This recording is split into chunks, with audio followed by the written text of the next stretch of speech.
हुई बड़ी चोरी के पीछे आखिर जो मास्टरमाइंड था दीपक राय वो गिरफ्तार हो गया। लेकिन क्या आप जानते हैं दीपक राय की कहानी? क्या क्या कहानियां बुन रहा था दीपक राय, किस तरीके से पुलिस को वो गुमराह कर रहा था, क्या कुछ कह रहा था, हम उसके बारे में आपको बताते हैं। लेकिन उससे पहले नमस्कार, न्यूज़ 4 नेशन देख रहे हैं आप और मैं हूं सानिया आपके साथ। दीपक राय जो कि सबसे बड़ा मास्टरमाइंड था, जितने भी मंदिर होते थे वहां पे चोरी करने की प्लानिंग बड़े अच्छे से बनाता था और उसके बाद चोरी की घटना को अंजाम देता था। थावे मंदिर में भी इसी ने चोरी की थी और मास्टरमाइंड भी था, पूरे प्लानिंग करके बैठा हुआ था। 10 से 11 दिसंबर की बात है जब वो थावे मंदिर में रेकी कर रहा था और उसके बाद पूरी प्लानिंग बनाई, चोरी की घटना को अंजाम दिया। और जब 5 दिन बाद पुलिस को संदेह हुआ इस पर और पुलिस इसको हिरासत में लेकर गई, तो आपको पता है कि दीपक राय ने क्या कहानी बुनी? नहीं ना, हम आपको बताते हैं। दीपक राय ने कहानी बुनी कि वो थावे मंदिर में अपनी प्रेमिका से मिलने आया था। अब बात ही ऐसी कर दी कि पुलिस को थोड़ी देर के लिए विश्वास भी हो गया, क्योंकि आजकल के युवाओं के अंदर बड़ा क्रेज होता है कि पब्लिक प्लेस पे थोड़ा सा छुप छिपा के अपनी गर्लफ्रेंड से मिल लें। मंदिर हो गया, चाहे स्टेशन, कहीं पर भी जाके अपनी गर्लफ्रेंड से मिलते हैं। तो इस बात पे कहीं ना कहीं पुलिस को भी विश्वास हो गया कि हो सकता है कि ये सच बोल रहा है, दीपक राय सच में अपनी गर्लफ्रेंड से ही मिलने के लिए गया हो। बहुत देर तक गुमराह करने की कोशिश की और पुलिस जो है जानबूझकर उससे पूछवा रही थी कि नहीं तुम सच बताओ, ऐसा नहीं हो सकता है। फिर भी वो अपने बयान पर अड़ा रहा, अपने बात पर टिका रहा कि नहीं वो तो अपनी गर्लफ्रेंड से ही मिलने गया था। और इसी बात को लेकर उसने अपने पिता से भी बातचीत करवा दी और पिता से बातचीत करवाने के बाद सबको एक तरीके से संतुष्टि भी मिल गई कि नहीं सच बोल रहा है दीपक राय।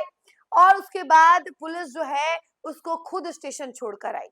अब बताइए, इतने कहानी बुनने के बावजूद भी पुलिस को लगा कि नहीं ये सच है, हो सकता है दीपक राय अपनी गर्लफ्रेंड से ही मिलने आया हो। पिता से भी बात करवा दी, तो वो संदेह जो था वो एक तरीके से खत्म हो गया था पुलिस की तरफ से और उसे घर भी छोड़ दिया गया। लेकिन उसके बाद फिर से जब हर चीज की छानबीन की गई, हर एक कड़ी मिलाई गई, तो मास्टरमाइंड कौन निकला? दीपक राय, यानी थावे मंदिर में हुई चोरी के पीछे सबसे बड़ा मास्टरमाइंड दीपक राय निकला, जिसने एक कहानी बुनी थी। आपको बता दें, थावे मंदिर के चोरी को अंजाम देने से पहले उसने अपनी गर्लफ्रेंड से कहा था कि मैं कुछ बहुत बड़ा करने जा रहा हूँ, कुछ बड़ी प्लानिंग करने जा रहा हूँ और कुछ बड़ा करने वाला हूँ। अपनी प्रेमिका को हर चीज बताता था, प्रेमिका के लिए लॉयल था लेकिन भगवान के लिए इलॉयल था, तभी तो इतनी बड़ी घटना को अंजाम दे दिया। इसके अलावा हम उसके बारे में कहानी जरा आपको विस्तार से बताते हैं कि दीपक राय ने पुलिस से और क्या कुछ कहा था। गोपालगंज के प्रसिद्ध थावे भवानी मंदिर में हुई 1.08 करोड़ रुपए के आभूषण की चोरी मामले में पुलिस ने बड़े खुलासे किए हैं। इस हाई प्रोफाइल चोरी के मास्टरमाइंड को घटना से ठीक 6 दिन पहले पुलिस ने हिरासत में लिया था, लेकिन संदेह के बावजूद उसे छोड़ दिया गया।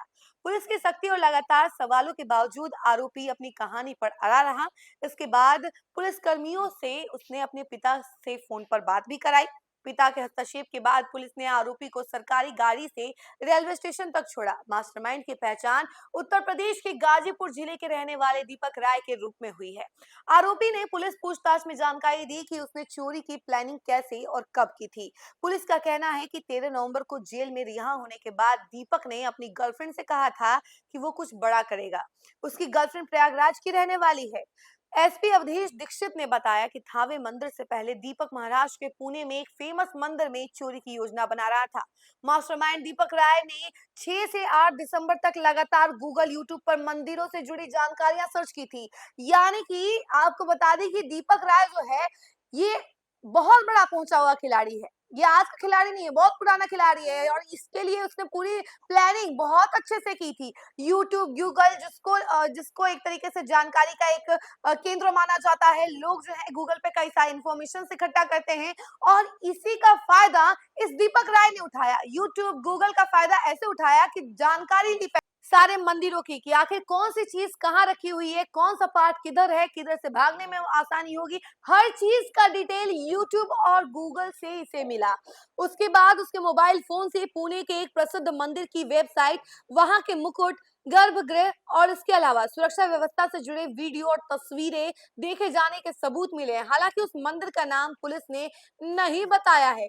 आरोपी ने पुलिस को बताया 8 दिसंबर की रात पुणे के उस मंदिर के बारे में वो सर्च कर रहा था। इसी दौरान उसे थावे मंदिर से जुड़े कुछ वीडियोस मिले, जिसके बाद आरोपी ने सोचा पुणे उसके घर से ज्यादा दूर हो जाएगा। इस वजह से उसने ये प्लान ड्रॉप कर दिया। इसके बाद दीपक ने थावे मंदिर पर फोकस किया। पुलिस के मुताबिक आरोपी ने सिर्फ रेकी पर भरोसा नहीं किया, बल्कि डिजिटल प्लेटफॉर्म को अपना हथियार बनाया।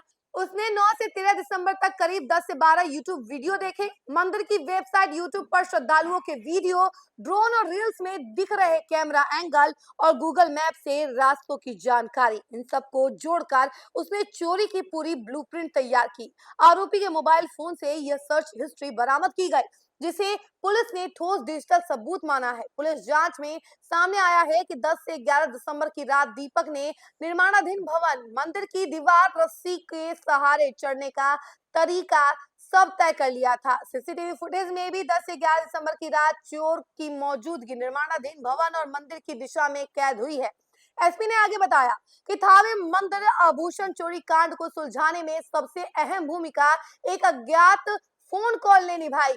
आपको बता दें कि चोरी के खुलासे के लिए 1 लाख रुपए का इनाम घोषित किया गया था। इसके बाद हमें एक अनजान नंबर से फोन कर एक व्यक्ति ने बताया चोरी गाजीपुर का एक शातिर चोर करता है, उसी लाइन में छापेमारी करिए। इसी सूचना के आधार पर पुलिस ने गाजीपुर जिले में छापेमारी की और दीपक राय के घर तक पहुंची। इस दौरान दीपक घर से बाहर था।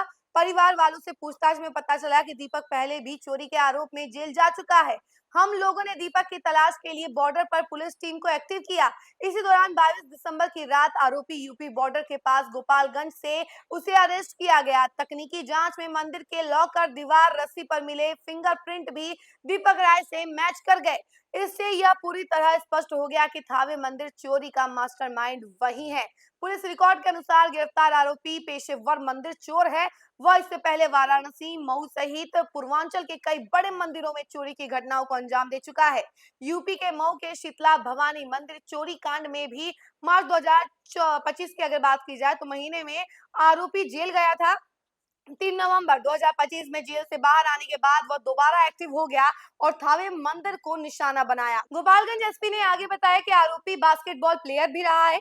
उसके पिता रिटायर्ड आर्मी के जवान हैं। आरोपी 2 भाइयों में बड़ा है, जो एलएलबी का छात्र है। आरोपी ने सबसे पहले बनारस से बाइक चोरी की थी। उसके बाद उसने लगातार कई मंदिरों और बाइक की चोरी की है। भाजपा नेता और जम्मू कश्मीर के गवर्नर मनोज सिन्हा के गांव का रहने के कारण वह कुछ लड़कों को नौकरी दिलवाने का लालच भी देता था और अपने साथ चोरी की घटना में शामिल करता था।